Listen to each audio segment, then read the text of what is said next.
모세가 그의 장인 미디안 제사장 이들의 양떼를 치더니 그 떼를 광야 서쪽으로 인도하여 하나님의 산 호렙에 이르매 여호와의 사자가 떨기나무 가운데로부터 나오는 불꽃 안에서 그에게 나타나시니라. 그가 보니 떨기나무에 불이 붙었으나 그 떨기나무가 사라지지 아니하는지라. 이에 모세가 이르되 내가 돌이켜가서 이 큰 광경을 보리라. 떨기나무가 어찌하여 타지 아니한고 하니 그때 여호와께서 그가 보려고 돌이켜 오는 것을 보신지라. 하나님이 떨기나무 가운데서 그를 불러 이르시되 모세야 모세야 하시매 그가 이르되 내가 여기 있나이다. 하나님이 이르시되 이리로 가까이 오지 말라. 내가 선 곳은 거룩한 땅이니 네 발에서 신을 벗으라. 또 이르시되 나는 네 조상의 하나님이니 아브라함의 하나님 이삭의 하나님 야곱의 하나님이니라. 아멘. 모세는 평상시에 행하던 자신의 일터에서 하나님의 부르심을 받았습니다. 이처럼 우리에게 임하는 하나님의 소명이나 축복 역시 우리가 우리의 일상생활을 성실히 행하는 가운데 임하게 됨을 알아야 하겠습니다. 애굽 사람을 죽인 일로 인해 도피하여 미디안 광야에 거한 지 40년. 이미 모세는 80세의 고령이 되었습니다. 그동안 모세는 장인 이들의 양무리를 치면서 자연과 호흡하는 목자의 생활을 하고 있었습니다. 바로 그때 하나님께서는 호렙산에서 모세를 부르셨고 80세의 모세는 억압받는 이스라엘을 해방시키는 해방자로서의 새로운 삶을 시작하게 되었습니다. 이스라엘 백성들에게 호의적이었던 애굽 왕이 죽고 요셉을 알지 못하는 다른 왕이 세워졌을 때 이제 이스라엘 백성들에게는 고통과 압제의 어둠이 짙게 몰려왔습니다. 하지만 하나님께서는 그 백성들을 구원하시려는 자신의 목적에 합당한 인물을 어디에서 찾을 것인지를 잘 알고 계셨습니다.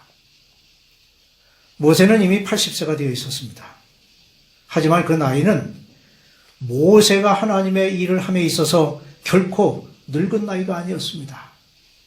오히려 모세가 40년 동안 광야에서 연단 받았기 때문에 하나님의 일을 하기에 훨씬 적합한 사람이 되어 있었습니다. 과거의 모세는 자기 힘으로 자기 민족을 구해보려고 시도한 적이 있었습니다. 하지만 그때는 실패하였고 이제 모세는 하나님의 일을 위하여 부르심을 받았습니다. 전에는 하나님이 보내시지 않았는데 스스로 갔지만 지금은 하나님께서 그를 보내신 것입니다. 그 부르심에 대하여 몇 가지를 살펴보겠습니다. 첫째로 하나님께서 놀라운 광경을 보여주셨습니다. 본문 2절에 여호와의 사자가 떨기나무 가운데로부터 나오는 불꽃 안에서 그에게 나타나시니라는 말씀이 있습니다. 이 불꽃은 하나님의 임재를 상징합니다. 우선 불은 순결을 상징합니다. 히브리서 12장 29절에 우리 하나님은 소멸하는 불이심이라고 말씀합니다. 하나님께서는 거룩하고 순결하신 분으로서 결코 죄악을 용납하지 않으시며 죄인들과 함께 거하지 아니하십니다. 또 이사야 33장 14절에도 우리 중에 누가 삼키는 불과 함께 거하겠으며 우리 중에 누가 영영이 타는 것과 함께 거하리요 라는 말씀과 같이 마음이 순결한 사람만이 하나님이 함께 하십니다. 즉 우리 영혼 가운데 하나님께서 임재하시면 우리의 심령 안에 불결한 모든 것들을 삼켜버리신다는 말씀입니다. 우리 하나님께서는 이런 분이시며 그러므로 하나님의 자녀된 우리 역시 정결한 삶을 살아야 합니다. 하나님께서는 내가 거룩하니 너희도 거룩하라고 하셨습니다. 다음으로 불은 힘을 상징합니다. 2절에 떨기나무에 불이 붙었으나 라는 말씀이 있는데, 예수님께서 부활하시고 승천하신 이후에 오순절 다락방에서 제자들에게 하나님의 사역을 감당할 능력을 주시기 위하여 성령이 임하실 때에도 불이 효와 같이 임했습니다. 이와 같이 우리 또한 하나님의 사역을 감당하기 위해서는 이러한 능력이 우리 속에 임해야 하는 것입니다. 둘째로 때에 맞게 해결해 주셨습니다. 3절에 이에 모세가 이르되 내가 돌이켜 가서 이 큰 광경을 보리라고 말씀합니다. 모세는 돌이켜 그 광경을 보게 되었습니다. 돌이키는 행동이 필요합니다. 만일 모세가 그 광경을 보고 무관심하게 지나쳤다면 그 놀라운 큰 광경을 놓치고 말았을 것입니다. 하나님을 만난 후 하나님의 가르침을 받기 위하여 어떤 성도는 그의 직업을 바꿔야만 하는 때가 있고, 어떤 성도는 이전에 그가 속해 있던 죄석적인 자리에서 돌이켜야만 합니다. 그러므로 하나님의 섭리의 떨기나무 앞에서 또는 하나님의 말씀 앞에서 돌이켜서 자기에게 주어진 은혜를 알기 위해 힘써야 할 것입니다. 또한 모세는 목적을 가지고 돌이켰습니다. 모세가 이르되 내가 돌이켜 가서 이 큰 광경을 보리라. 떨기나무가 어찌하여 타지 아니하는고. 아마도 모세는 자신이 돌이킬 것인지 말 것인지 한동안 망설였을 것입니다. 하지만 그는 내가 이 큰 광경을 보리라는 결심을 합니다. 온 마음을 다하여 나를 찾고 찾으면 나를 만나리라고 하나님께서 말씀하십니다. 그러므로 자신의 뜻을 정하고 하나님께로 나아가면 하나님을 보게 될 것입니다. 셋째로 은혜로운 계시를 보여주셨습니다. 모세가 하나님께 돌이켰을 때 하나님께서 모세에게 다음과 같은 사실들을 보여주셨습니다. 첫째, 하나님의 품성을 보여주셨습니다. 나는 네 조상의 하나님이니, 이것은 하나님의 이름이 영원함을 선포한 것입니다.